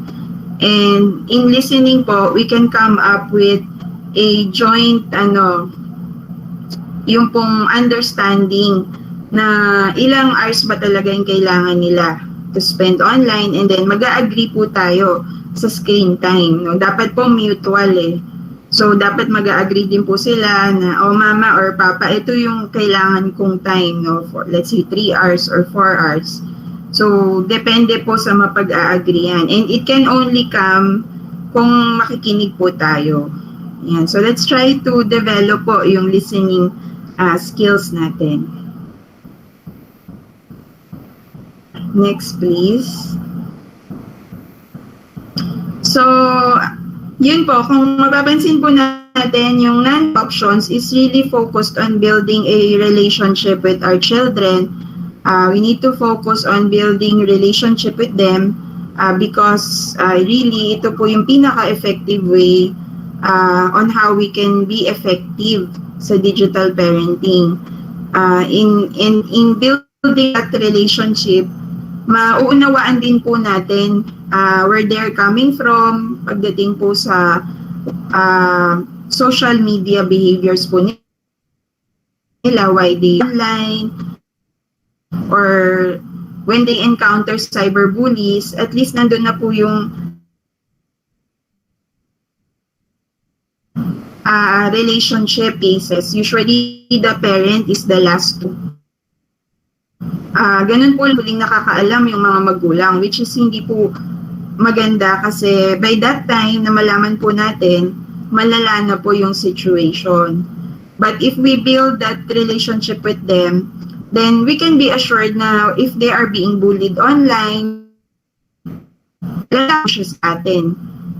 And makakatulong po tayo before pa po mag-worsen yung situation. Okay, so next po. Ayan, please allow me lang po to share yung a quote po no, na shinare ni Dr. Peter Tanchi, wherein he said na the strength of our influence is based on the closeness of our relationship with our children. The closer we are to them, the greater our influence will be. So, ito po, no, when right now po kasi ang greatest influence po sa buhay ng ating mga anak is really yung online culture. Hindi po ba? Kung mapapansin po natin, yung nagsha-shape po ng minds nila ngayon is what they see, what they encounter online. And we as parents, sometimes, sad to say, hindi na po tayo yung greatest influence sa buhay nila. And that's why we are focusing on building that healthy relationship with them para yung influence din po natin is ma-take back po natin yung role of being the primary influence po sa buhay ng ating mga anak, which is the best way for us to be good digital parents. Yeah. Kasi nga po, the closer we are with them, the more po na they will be open with us kung ano ang kanilang online life, di po ba? Sabi nga po, pag yun daw alam natin na social media account ng anak natin, for example, Facebook, kapag daw alam natin yon yung account nila, and kaibigan natin sila doon, let's say friend natin sila doon sa account nilang yon, sabi, hindi daw yun yung totoo nilang account. may iba silang account na hindi nila tayo friend doon. Kasi ayaw nila no na tinotroll daw natin. So yun po.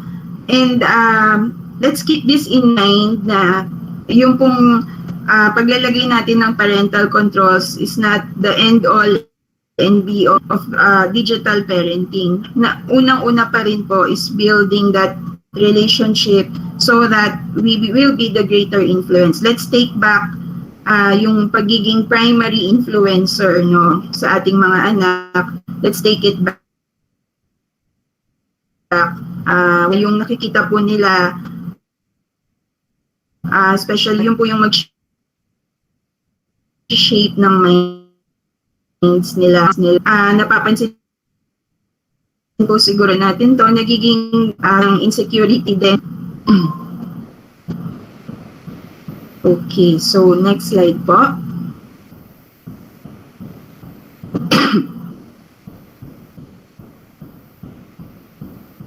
Okay, so the other tips po is we need to be selective about which and how many social media apps our family joins. So, hindi naman po kailangan na lahat ng social media joinan po natin. No? Siguro, i-monitor din po natin kung saan naka-join yung ating mga anak. And then, let's try to delay social media for as long as possible, at least until high school, kung kaya po. No? Kasi, again, the longer we hold off on this, the longer po yung magiging protected sila from the threats online. And then let's be more conscious about how much time our family actually spends on social media. So magkaroon po tayo ng family agreement, and dapat po hindi lang applicable sa mga anak but sa atin din as parents na ito lang yung time na i-spend ko sa social media. Ayan. Agree a screen time budget for each family member. That po, and again, hindi lang po sa kids, even as parents, so that we will serve as good examples. And then, ito po maganda po itong tip, keep all devices out of bedrooms at night. Kasi po, minsan natutulog na, hawak pa po yung gadget or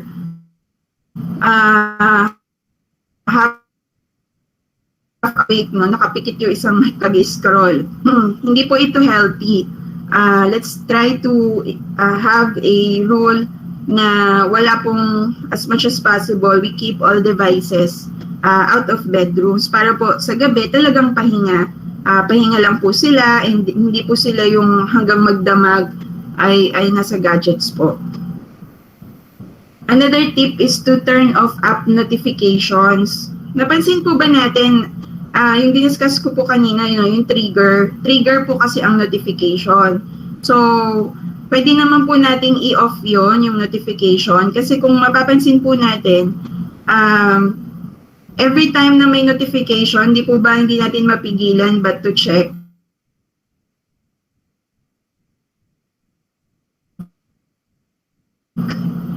Natin, nag-blink yung notification, i-check natin. But kung try po natin no, na i-off yung notification, mapapansin po natin mas relaxed din po tayo. No? Hindi, we're not compelled to always check our gadgets, our phones. And then let's also turn off autoplay settings. No, yung mga video, napansin po natin, di ba? Pag nag-i-scroll tayo, minsan nag-autoplay, pwede po nating i-off yun. Para po hindi tayo na-engganyo kagad to check or to play yung videos na nakikita po natin. And then let's also shift social media app icons off our main screen. So yung main screen po natin sa phone, maganda po, huwag po natin doon ilagay yung ating mga apps or social media apps.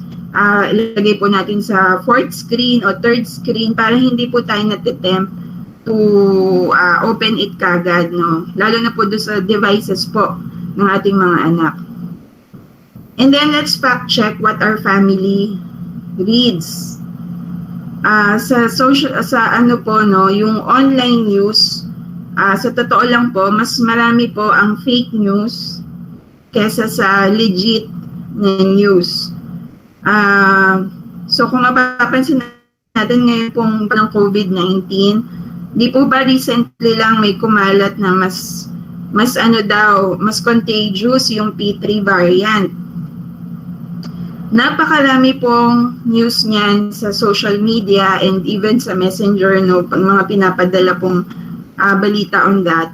But if we take a look at legit news, no, nag-release po recently ang Philippine Genome Center ng clarification about that, na hindi po siya na fake news po yun, because there are no studies pa concluding na mas contagious siya kaysa doon sa ibang variants. So yun po, let's try to equip our kids in identifying ano yung legit news and ano yung fake news. Kasi po, sometimes dangerous na po, napupunta na po sa point na it poses danger sa ating mga anak. Okay, so let's try to help them identify and explain po natin sa kanila yung mga websites na pwede nilang pagkatiwalaan when it comes to legit news.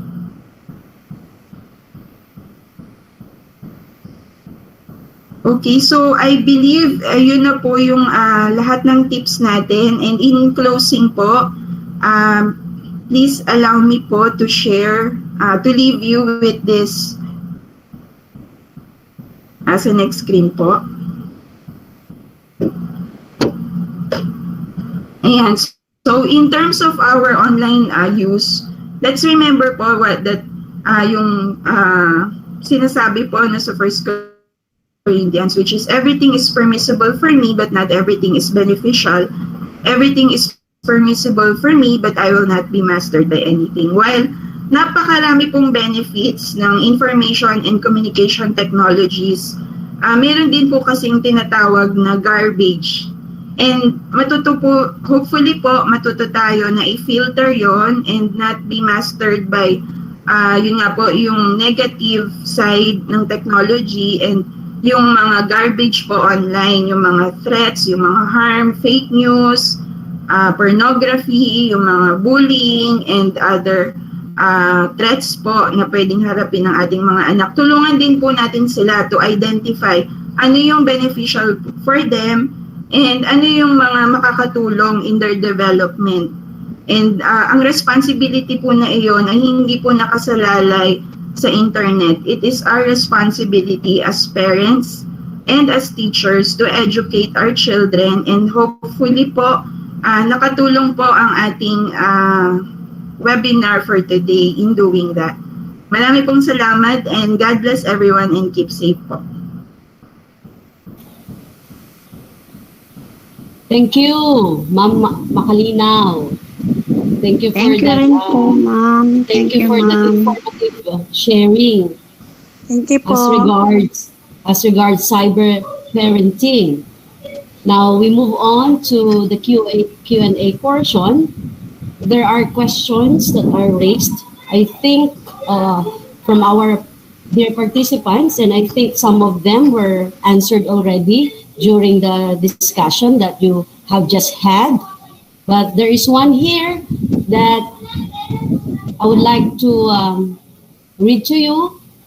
Ma'am Makalinaw, it says here po, rito po, internet and gaming addiction is my problem for my kids. What can you advise? Yes, marami pong salamat sa question. Hindi po kayo nag-iisa.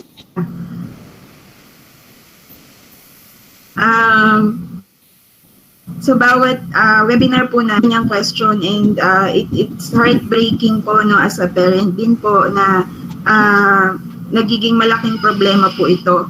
Ang pwede po natin gawin kung napapansin po natin, let's say na ando na siya sa stage ng addiction, let's have that talk, yung sit down conversation po with them, and again po, listen po muna tayo.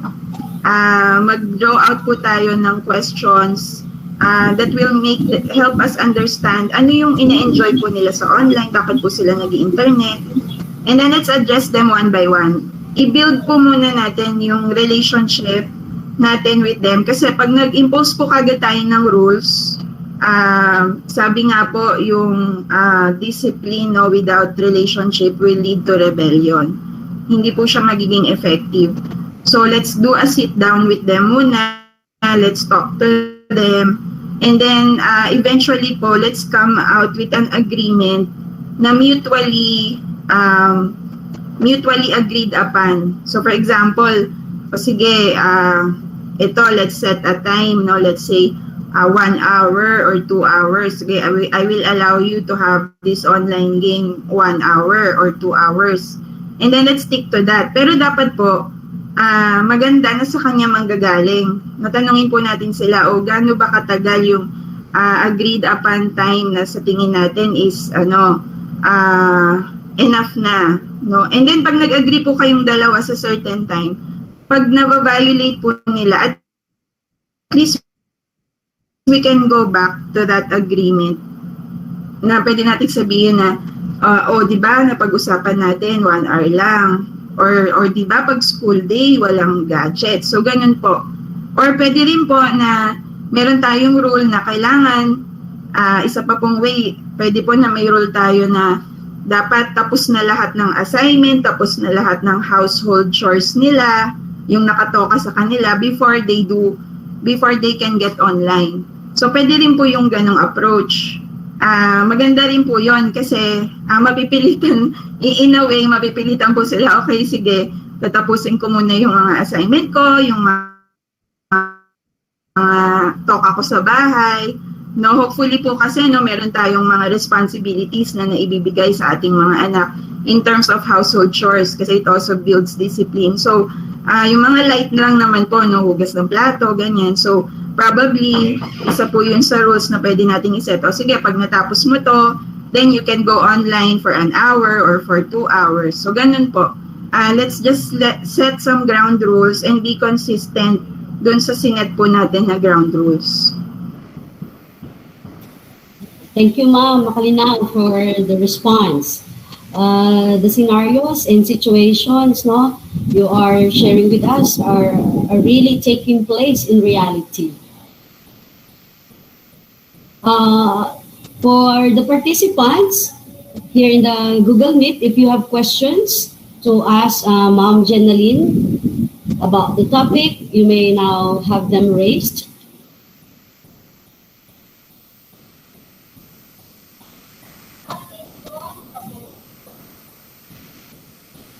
So, Ma'am Makalinaw, there is silence among the participants. It only means that we really understand what you have just shared with us. So, with that, Ma'am Makalinaw, thank you so much. Those things that you have given us are really of great help to us, especially to us parents. Thank you so much, Ma'am Makalinaw. Marami rin pong salamat. Hopefully po, mabaon po natin itong mga napag-aralan po natin today. Sana po nakatulong and sana po na-equip po tayo as digital parents. Salamat po and stay safe everyone.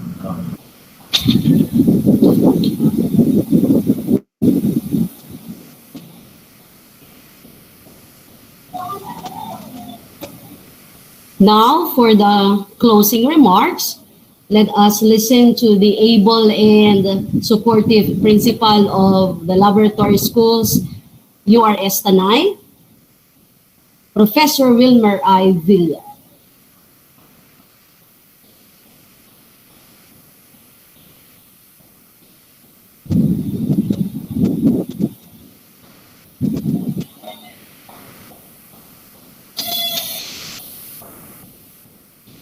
Professor Wilmer I. Villa for the closing remarks. Are you there po, sir?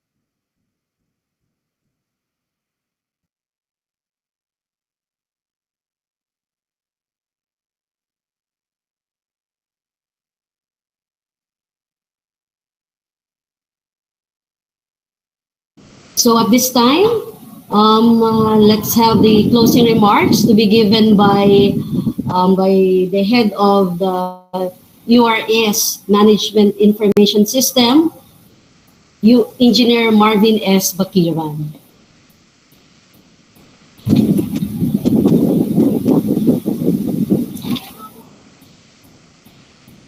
On behalf of Engineer Bakiran, allow me to read to you the closing remarks, his closing remarks.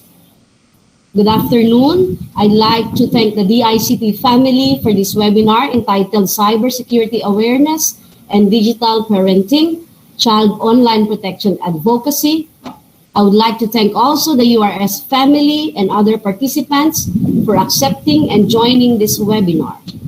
Now, the cyberspace plays almost all the technical roles in our educational systems, but we should be aware of the dangers and effects of it, may it be physically or mentally. It is timely that DICT Act of 2015 was put into law, and now they are working on its fourth pillar, which is cybersecurity awareness. I hope that we learn today will be put to action, especially the parents and students. Thank you again to all of you. Keep safe. Engineer Marvin S. Bakiran.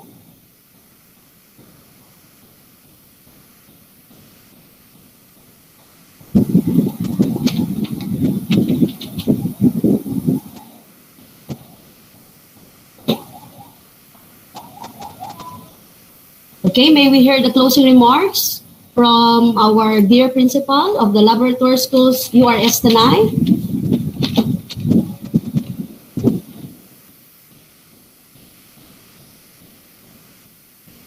Okay, Professor Wilmer I. Villa.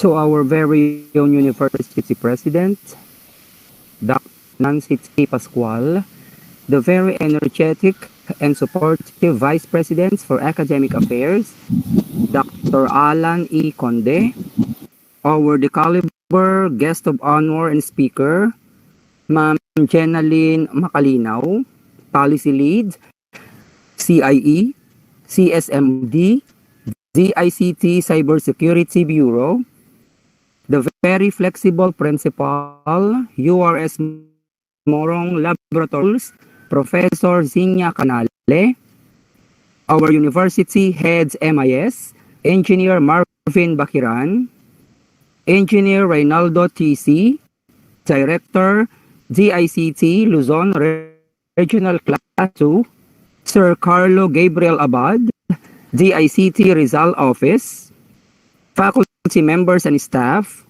parents, friends, ladies and gentlemen, good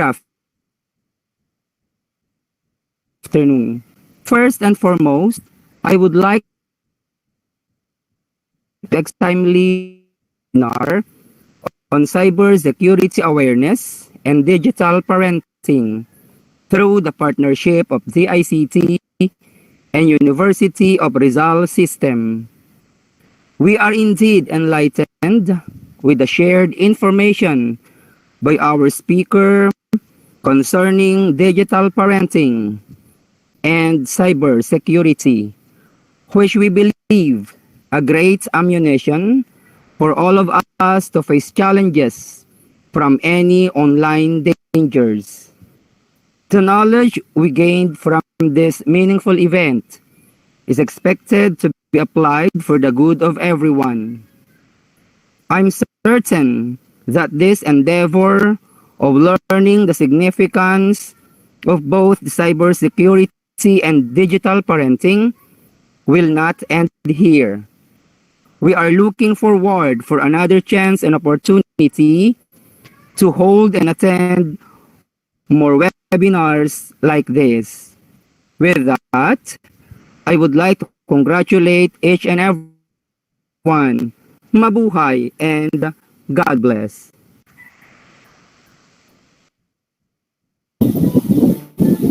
Thank you, Professor Villa, for that insightful message.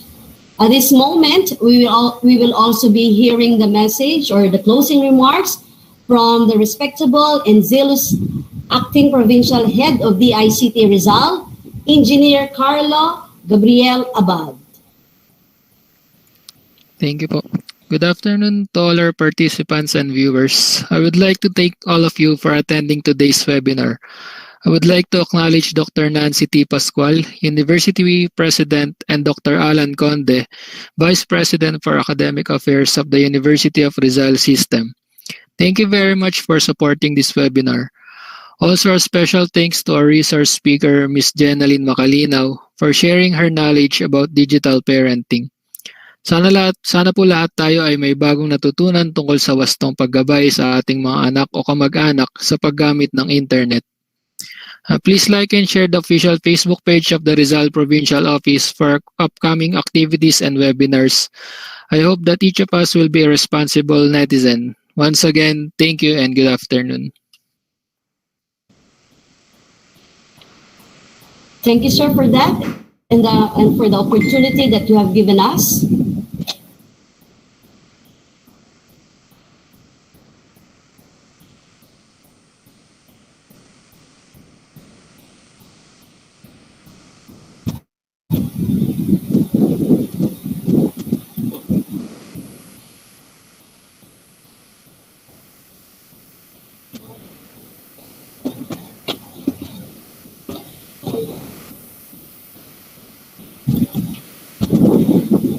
Again, please be guided and be reminded that certificates will be provided to those who have attended the full duration of the webinar and answered the post-evaluation form. Input valid and active email address when filling out the post-evaluation form. Cut-off time is tomorrow at 4 o'clock p.m. Replay at URL http://www.youtube.com/cyberseclc2.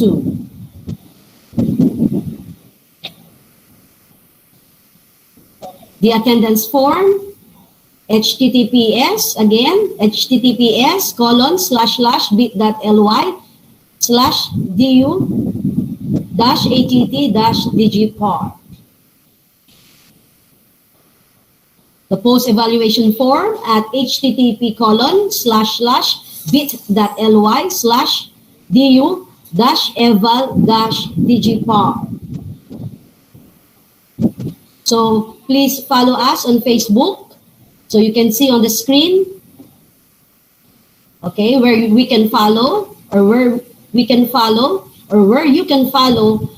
DICT-URS and the DICT Cybersecurity Rizal. So with that, let us end this webinar with a quote from Newton Lee: "As the world is increasingly interconnected, everyone shares the responsibility of securing cyberspace." Thank you for attending our webinar. Thank you, Almighty God. Thank you, DICT. Thank you, URS, for this educative experience. Thank you also to those who, in one way or another, have helped in making this event a successful one. Goodbye and keep safe, everyone. God bless us all.